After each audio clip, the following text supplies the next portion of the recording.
మీ సొంతింటి కలకు అసలైన నేస్తం బీబీజీ ఇండియా. అమరావతిలో నికార్సైన ప్రాపర్టీ కోసం కాంటాక్ట్ 0406903224. రాజకీయ కక్షలు మనుషుల మధ్య కాదు, మూగ జీవాల ప్రాణాల మీద కూడా వస్తాయని నిరూపించింది ఈ ఘటన. గెలిపిస్తారనుకున్న ఓటర్లు మొహం చాటేశారన్న కోపంతో ఒక ఓటమి పాలైనటువంటి అభ్యర్థి కనికరం లేకుండా నాటుకోళ్లను పోటను పెట్టుకున్నాడు. మహబాద్ జిల్లా బయ్యారం మండలంలో వెలుగు చూసిన ఈ దారుణం స్థానికంగా సంచలనం సృష్టించింది. బయ్యారం మండలం జగన్నాథ్ తండాకు చెందినటువంటి ఒక బీఆర్ఎస్ నాయకుడు ఇటీవల వార్డు మెంబర్ ఎన్నికల్లో పోటీ చేసి ఓటమి పాలయ్యాడు.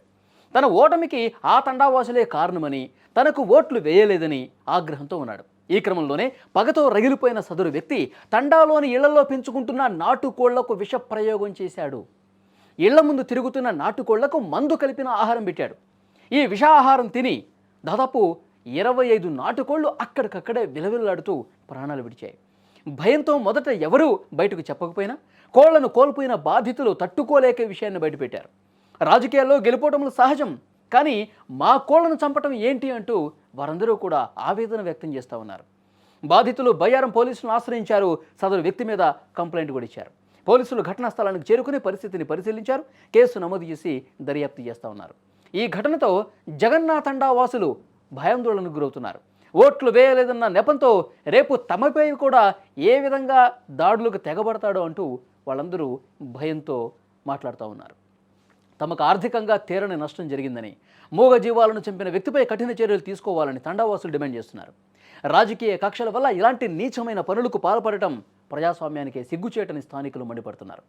ఓటమిని హుందాగా స్వీకరించాల్సింది పోయి ఇలాంటి అమానుష చర్యలకు పాల్పడటంపై విమర్శలు వ్యక్తమవుతున్నాయి.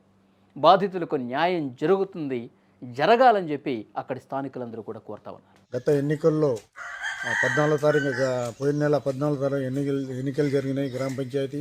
అందులో వార్డు మెంబర్గా నా సొంత కోడలు బుక్య సరస్వతిని నిలబెట్టడం జరిగింది.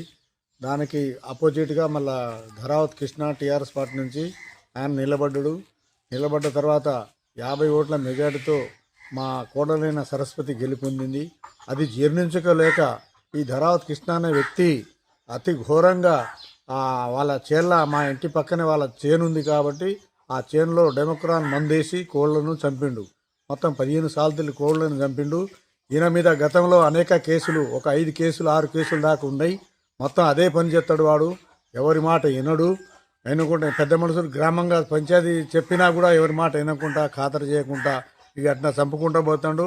మాదే కాదు, అనేక మళ్ళీ అదే 9వ వార్డుకి సంబంధించిన ఒక దాదాపుగా ఒక 6-7 కుటుంబాల కోళ్ళు కూడా ఈయన చంపడం జరిగింది.